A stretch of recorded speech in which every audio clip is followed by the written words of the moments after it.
إسكان عوائد الفقراء والأيتام. نشكر كل من يساهم معنا ونسأل الله لهم القبول.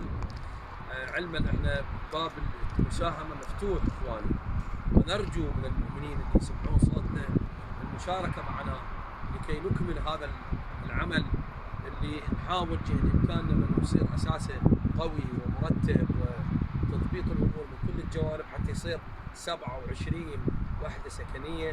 لذلك ساهموا معنا جزاكم الله خير بما أوتيتم من قوة.